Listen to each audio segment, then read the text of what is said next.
Yeah, he shot the pastor. He shot all the men in the church. Please come right away. How can this guy do this much carnage? He's coming, he's coming, he's coming. It's like I was staring Satan in his face. He's a young 21-year-old white dude. He had no feelings whatsoever about anything.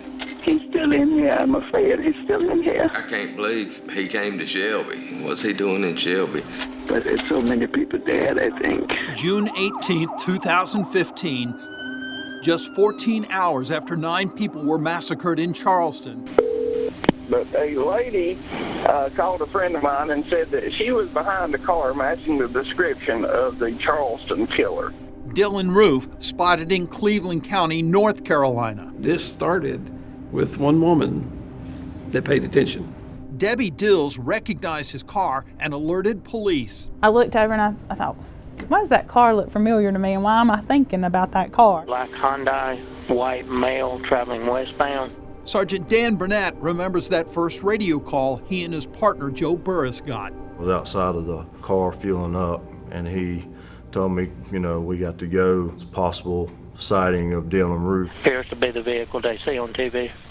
They started following Roof down busy Highway 74 on the west side of Shelby. 78 on West Big. Their plan, to stop him before the edge of town, but not where any people were gathered. My thought process was, if this is him, I don't want to make that stop in that parking lot.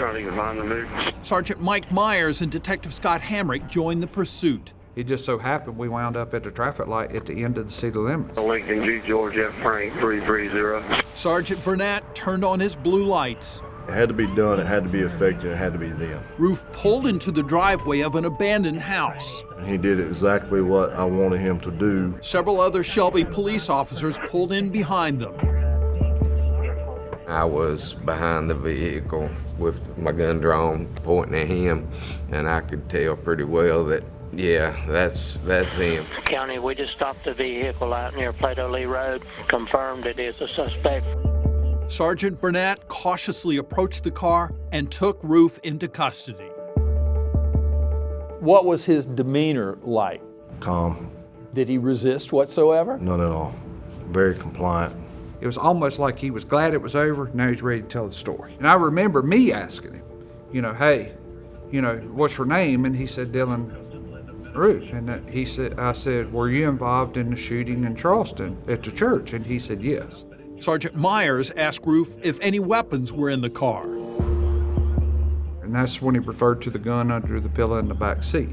And he referred to it as the gun. And it stuck out to me when he said the gun is in the back seat under the pillow. It wasn't there's a gun, it was the gun. They find the car, they get behind it, they run it. The police chief at the time, Jeff Ledford, now retired, was in a meeting when his assistant broke the news to him that his officers had Roof in custody. So she just whispered to me and said, we've stopped Dylann Roof. I was like, you got to be kidding. And she shows me the CAD screen, and sure enough, it said confirmed Dylann Roof. Roof was taken to the Shelby police station where he was questioned by the FBI and South Carolina authorities. I went to that church in Charleston. I did it. 10 years later, Ledford says he's proud of what his officers accomplished, but they don't want recognition. I'm definitely not a hero. We're just out doing what we would do any other day. They did a great job, and we're proud of them, and we're proud of our community, but it still goes back to, let's talk about Charleston. Let's talk about those families and those first responders that were there. Why did you do it? These officers later testified at Roof's trial and witnessed his conviction. Those victims' families got to face him. They got to say their piece to him. They got to look the devil in the eyes. The families did.